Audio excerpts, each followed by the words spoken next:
Welcome to Dateline SAU, your source for the latest news and sports from St. Ambrose University. I'm Sierra Mari. And I'm David Meyer. Last week, St. Ambrose University made a big change to their masking guidelines. In an email sent out by the president of the university, Amy Novak, it was announced that SAU was going mask optional, effective February 21st.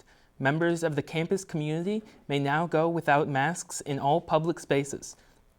Faculty and staff may still ask students to put on a mask in classrooms, labs, or private workspaces. University officials say this was a decision not taken lightly. You know, the implementation team always is looking at a number of factors. Case numbers, infection numbers, locally, nationally, recommendations, other universities and colleges and what they're doing. We're looking at case numbers here on campus, hospitalizations, death rate, all of those are taken into consideration. The news is a welcome change for most SAU students. More than a year of COVID restrictions on and off campus forced many to adapt to an unfamiliar lifestyle. Waugh says that this has always been the goal of the campus administration, to relax the masking guidelines as soon as possible. I think the idea really was, let's be as nimble as possible to be able to give folks the opportunity to opt out of masks if they wanted to or not, and to do so safely. For more information regarding the updated masking guidelines and other COVID-19 related information, visit sau.edu/COVID-19. It's Push Week for SAU's own dance marathon, and dancers have been hard at work collecting donations for the kiddos. Today is our spring push day for DM10, and we have a goal of raising $30,000 in just under 24 hours. So we have tons of activities going on today just to keep our dancers engaged and also raise that money. We also are recruiting dancers today, so if you want to join Dance Marathon, you can go to saudm.org or visit any of our social media pages, or you can contact a morale captain and they will get you registered. Dance Marathon is an annual event with colleges across the country to benefit the Children's Miracle Network, a coalition of 170 children's hospitals in North America. Proceeds from the St. Ambrose effort go to the University of Iowa Stead Family Children's Hospital. Thursday's Push event raised more than $31,000. Over the years, St. Ambrose has raised over $1.5 million through its Dance Marathon efforts. The annual Kids Exploring STEAM event took place Tuesday evening in the Rogalski Center Ballroom. Dateline SAU's Jamie Hennekins joined the fun. Local elementary and middle school students were invited to SAU to be curious and explore STEAM. We're really introducing kids and getting them excited about science, technology, engineering, arts, and mathematics. The event included fun, interactive activities hosted by SAU student clubs, local businesses, and community organizations. It's purposely scheduled during E-Week, which is National Engineering Week. National Engineers Week celebrates the engineering and technology workforce and is dedicated to ensuring a diverse and well-educated future in these fields. Jamie Hennekins, Dateline SAU. More than 30 companies and organizations volunteered at this year's STEAM event. Ambrosians took their talents to the stage Saturday as they competed for a $50 Visa card in the Black Student Union Talent Show. Tickets were $2 each, and the funds will be used to help send members of the Black Student Union to the Big 12 Conference next year. In 6 acts, 8 students showed off their talents through song, dance, and poetry. In a display of personality, the crowd was alive as the stage lit up. Dion Harrison, a host and the brains behind the talent show, expressed the joy of this event. But in the end, it wasn't about that. It was just about having fun and performing on stage and performing in front of your peers and your family. After the performances were complete, the audience voted on the winner, and despite the evident talent in all performers, only one could win. The duet of Chase Mason and Yasmin Tudu sang Too Good by Drake and took home the Visa gift card. Mason already has plans for the money. $25, I'll probably go spend it on something in Rogo. Or if I'm feeling really nice, I might go to Target and buy some groceries. The support for this event was appreciated by both the hosts and performers. Last Saturday night was game night at the Christ the King Chapel Gathering Space. The reason is that Peer Campus Ministry is looking to do something different for the campus community. They hosted the event because organizers thought it would be fun to do something less focused on going to church. There were many different types of games and some snacks. The peer ministers say this was a good way to have fun and make friends. They say there may be other such events in the future. The Theater Appreciation Club is hosting its annual cabaret, and this year's theme is Miscast, which allows students to perform any song they wouldn't be able to traditionally perform. The whole theme of the Miscast Cabaret is that you sing a song from a musical that you would not normally get cast in or get the opportunity to sing. So I could sing a song from a musical that a guy would typically sing because I wouldn't normally get that role. So that's the whole theme of the Miscast. The profits for the event will go towards club activities, and the event will take place on Saturday, February 26th in the Mason Hall, located in Galvin Fine Arts Building. The St. Ambrose Theater Department will be performing the musical Little Women in April, and casting is already underway. Earlier this week, the department held auditions for the show so that they can build the cast necessary to not only bring this musical to life, but so that it is enjoyable to the audience. So I think it's a wonderful play that empowers both men and women to follow the course that their heart leads them and not just on the traditional course. Many young women, myself included, read it growing up, and it has a wonderful theme of finding your vision and sometimes breaking the mold out of what people expect of you and especially what women can and should do, and more importantly of what you as an individual want to strive for to make your life astonishing. This will be Dr. Johnson's last production before her retirement at the end of the semester.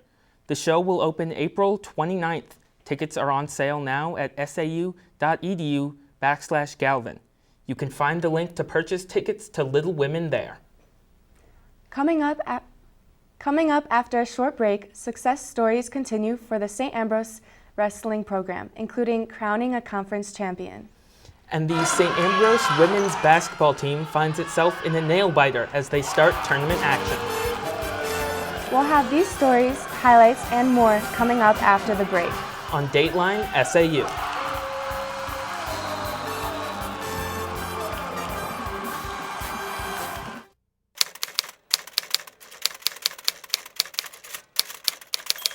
It was like the ejection seat for my life. You know, it was a place where I wasn't sure where I was going after high school, and this popped up, and after a few colleges, it just all of a sudden it just melded right. And I just every year kept getting better and better. You know, I felt at home here.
We're more than a radio station. We're your neighbors, investing time in our community. We're mentors, guiding the next generation of broadcasters. We're supporters of veterans, partners with social service agencies, and investigators of history.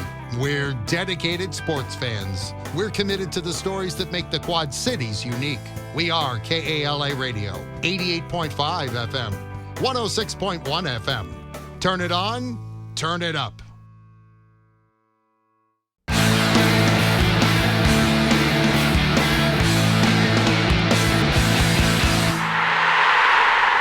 After winning 24 of their first 26 games this season, the St. Ambrose women's basketball team ended the regular season with 3 straight losses.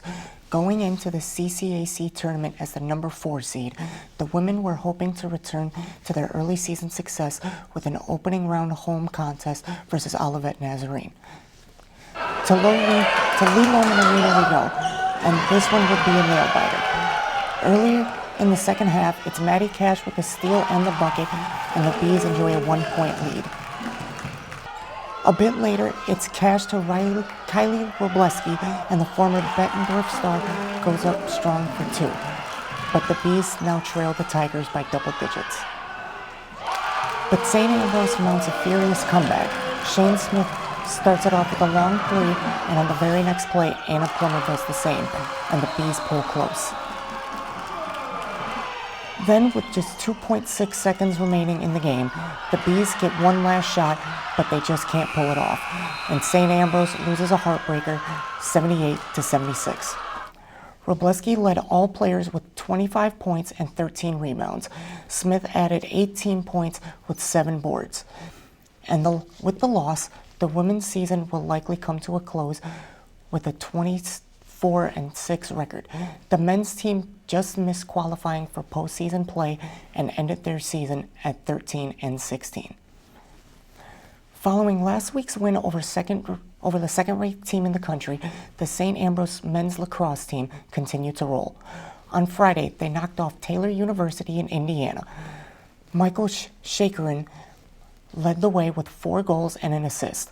The Bees are now ranked 3rd in the latest NAIA national poll. With the end of the wrestling season just around the corner, the Heart of America Conference has begun to choose athletes as recipients of special awards. This year, during the Bees' inaugural season, the conference has selected SAU's own sophomore Matt Robertson to be the recipient of the prestigious Wrestler of the Year award. And while this recognition may be enough for some athletes, Robertson has his sights set on a bigger prize. The end goal was never to get Wrestler of the Year for the conference. It's not to be a conference champ, not to be, I got OW of the tournament there. The end goal has always been national title, so it's cool. It's a stepping stone, and I'm super happy. I know my parents are happy. Help Coach Bo secure his job for a couple more years. So, but the end goal is a national title, get OW of the national tournament. So this one's cool, but there's just, there's a couple more that I want to add to the collection. First-year wrestling head coach Bo Bettinson says Robertson's personal qualities led him to being a leader on the squad. He's a heck of a leader. He does it the right way in the classroom, does it the right way on the wrestling mat. He's the first one in, last one out kind of kid. I mean, he's always staying over. We're getting some extra work. He'll come in, we'll do film, we'll come in and get an extra workout in. Perfect example, coming back from conference tournament, he just won Outstanding Wrestler, Conference Wrestler of the Year, Conference Champion. What's he doing? He's sitting there doing homework. I mean, that's the kind of kid that you want to build a program around, is somebody who gets it, who does it the right way, recognizes like, hey, I got a job to do both on and off the mat, because ultimately at the end. Robertson and the Bees now look forward to their final bout of the year at the NAIA Championships at the Hartman Arena in Park City, Kansas. After opening the season with a 4-game sweep last weekend in Tennessee, the Fighting Bee baseball team brought home another sweep this past weekend at Benedictine College in Kansas. They took 2 games on Sunday, including a come-from-behind win in the nightcap. The next day was a repeat, with the Bees winning both games, including another late-inning rally in Game 2. With the 4 wins, the Bees improved to 8-0 on the season. And that's it for sports this week. I'm Elijah Jakovic. And that's all we have for you on this edition of Dateline SAU. We'll be back next week with the latest news and sports from St. Ambrose University. Remember to check out the SAUtv Facebook and Instagram pages for our newscasts, late-breaking news, and more. You can also find news stories and videos on The Hive at SAUthebuzz.com. Thanks for watching. We'll see you next week.